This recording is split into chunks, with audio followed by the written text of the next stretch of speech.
மகா சிவராத்திரி என்பது ஆண்டின் மிக முக்கியமான சிவபெருமானின் திருநாளாக கொண்டாடப்படுகிறது. இது பிலவ ஆண்டு பங்குனி மாதத்தில் வரும் கிருஷ்ணபக்ஷத்தில் அமாவாசைக்கு சமீபத்தில் வரும் சதுர்த்தசி திதியில் கொண்டாடப்படுகிறது. இது சிவனின் இரவு எனப்படும். உலகமெங்கும் உள்ள சிவபக்தர்கள் அந்த நாளில் விரதம் இருந்து இரவு முழுவதும் விழித்திருந்து 4 காலங்களாக பூஜை, அபிஷேகம் மற்றும் ஜெபம் செய்து பக்தியுடன் அனுஷ்டிக்கின்றனர்.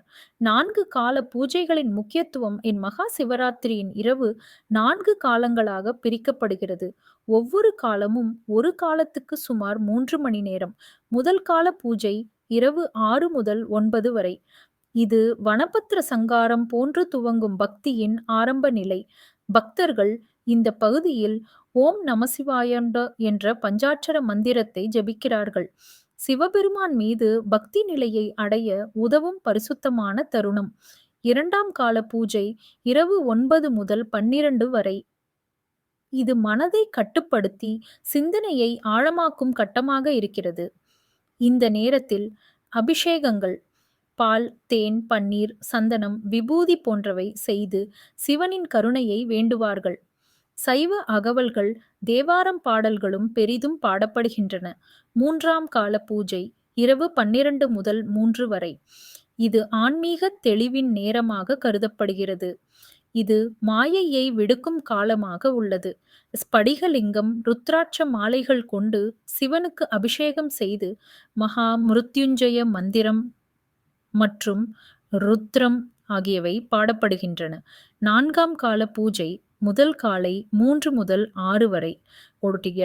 இது வடுமோட்ச காலம் எனப்படும். இறுதி பூஜை மூலமாக பக்தர் ஆன்மீக பரிபூரணத்திற்கு செல்ல முடியும். இந்த நேரம் சிவபெருமான் பரமாத்மா வடிவில் வெளிப்படுவதாக நம்பப்படுகிறது. மகா சிவராத்திரியில் செய்ய வேண்டியவை: விரதம் இருக்க வேண்டும்.